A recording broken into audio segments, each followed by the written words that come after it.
If you could smell what it smells like in here, you would be drooling just like Ashley and I are. James Bazzelle is here with us from Mert's Heart and Soul. How you doing? I'm doing great. Happy New Year's to you. Thank you. Same to you. You're making two things for us today that are like right at the top of your menu that everybody asks about. Everybody asks about our collard green recipe and our cornbread recipe. The collard green is so simple. Let's start there. Now, these collard green we get from South Carolina. Okay. You can get them in the grocery store in the little bags easier. Okay. And to just wash them off. We add chopped onions. Okay. We add garlic. And we add a seasoning called adobo.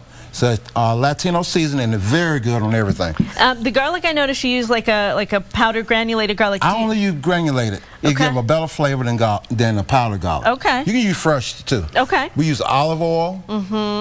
And we use white vinegar. Now I also have at home has used balsamic, and it make it a lot sweeter. Sweeter. But you do cover the pot with water, bring it, top it, bring it to a boil, bring it out in about 60 minutes or an hour and a half until enough for you they're ready. That's and they taste so good. It's so simple. So simple. People think it's complicated. You don't use any meat in yours? No meat. The olive oil and that adobo seasoning with the garlic will taste so good. That's the way we serve it every day at Mert's. Oh, and this is the final version. This is the final version of the collard green. We serve them with onions and tomatoes. I'm from Georgia, and that's the way we always eat our collard greens. Okay, okay. Now, cornbread. Yeah, this... Oh my goodness. People beg for the recipe. Do you give it out? I just gave it out last summer to Paula Deen magazine. Okay. That's the reason I'm bringing it with me now. Once Paula Deen gets it, then she had it. It was online. So what? Hey, you can't beat it. Hey, if Paula Deen's asking for your cornbread recipe, we all need to be asking for it. Well, usually we do batches of like 4 gallons, so it's hard for me and her to work it down to smaller portions. Yep. But the recipe we came up with is 2 eggs, half a cup of buttermilk, and water. Now the water is you add last. Last? Yeah. You add 1 cup of cornmeal. Okay.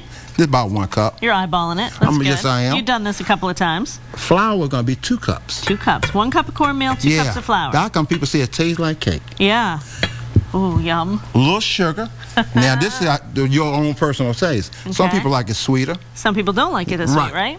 Okay. And the secret ingredients is mayonnaise. Mayonnaise in your cornbread. Right, because mayonnaise is pure oil and eggs, the very same thing that go in cornbread. But it can make it lighter.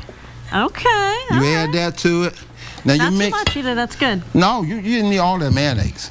Now, when you add it in, if it's too tight, add more water, not more buttermilk. Okay. Increase the water, not the buttermilk. You want it to be not liquidy. You don't want it to be runny, but you don't want it to be too tight either. You want it a little bit thinner than a cake mix. A little thinner than a cake mix. Yeah. Okay. Now, the other secret to good cornbread. Yes, sir. And I learned this years ago. Yes. Now, we use a square muffin pan. Those are nice pans. You need to put it in your oven before you bake. That pan needs to be hot. Okay. And you need a hot oven.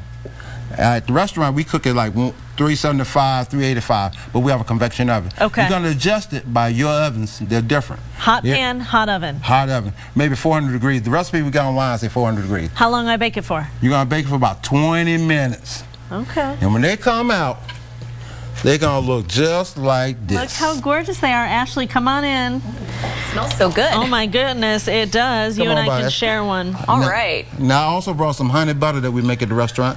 Ooh. We can't share this. So good. Your cornbread and your collards are the most well-known cornbread and collards in town. I'll tell you that much. Thank you very much.